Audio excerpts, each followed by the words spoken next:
Uma vez que a gente já viu então todas as opções do menu lateral, a gente vai passar agora para iniciar um processo a partir do zero.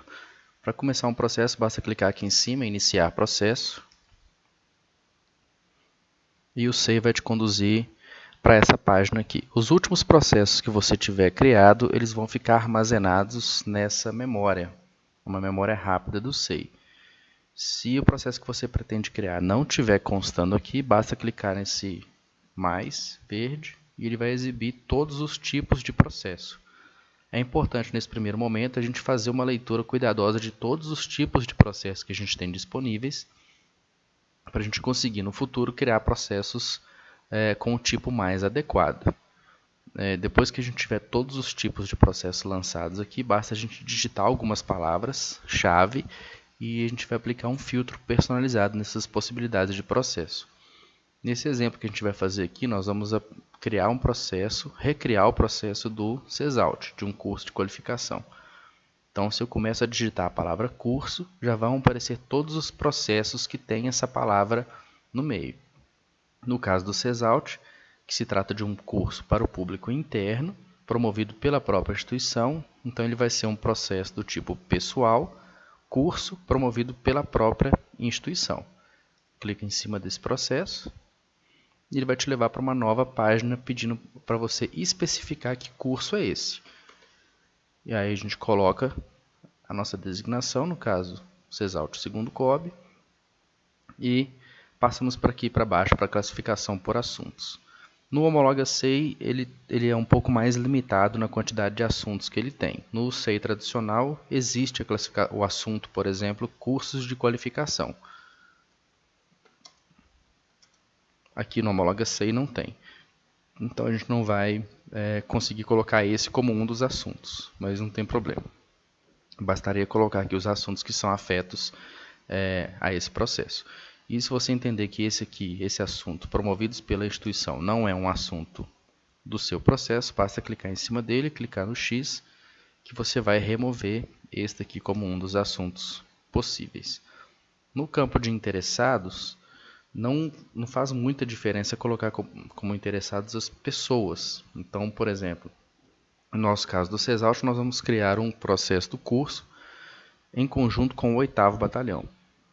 Não adianta colocar como interessado o capitão coordenador do curso, porque ele não vai receber nenhum tipo de notificação, isso não vai trazer diferença significativa para o andamento do processo.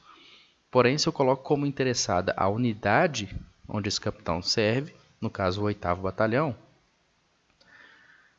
todo documento que for inserido ou alterado nesse processo, o 8º Batalhão vai receber uma espécie de alerta. Se ele tiver, mesmo que seja acidentalmente, concluído esse processo dentro da sua unidade, todo documento que for adicionado, o 8º Batalhão vai receber novamente esse processo para ele saber o que está acontecendo. Esse campo de interessados ele tem que ser usado com bastante critério, porque existem processos em que as unidades podem deixar de ter interesse durante o andamento do processo. E se essa unidade constar como interessada, toda vez que algum documento for adicionado, ela vai receber esse processo de volta, ele vai ser reaberto na unidade. Isso pode acabar gerando até um transtorno administrativo.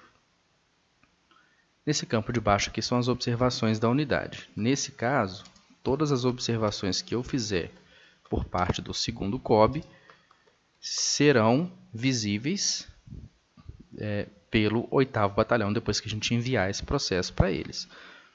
Então, é um campo onde eu posso deixar observações, lembretes, algumas orientações específicas, e ele vai acompanhar esse processo por onde ele tramitar.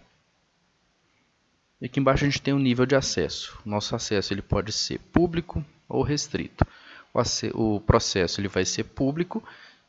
Se ele for público, todo mundo que tiver acesso à pesquisa do SEI vai conseguir encontrar esse processo no banco de dados.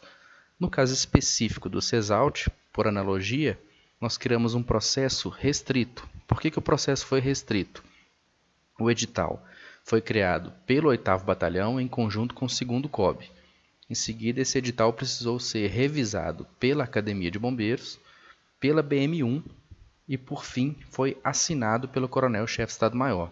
Ou seja, antes da assinatura do Coronel Shen, a gente não pode considerar que esse processo é público, porque por se tratar de um processo seletivo interno, um concurso interno, algumas observações precisavam ser alteradas para atender nossas legislações internas, e enquanto a gente não tivesse a garantia de que o processo, que o edital, estava cumprindo estritamente o que prevê as nossas normas, a gente não poderia considerá-lo público. E por causa disso, a gente criou um processo restrito.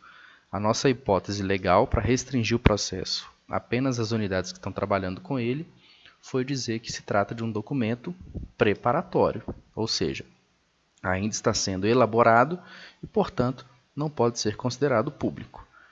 Depois que a gente tiver marcado isso, vamos clicar em salvar e aí a gente já vai ser conduzido para a tela inicial do processo. Essa chave amarela indica que o processo é um processo restrito. Se a gente pausar o mouse sobre ela, a gente vai ver a hipótese legal, no caso, documento preparatório.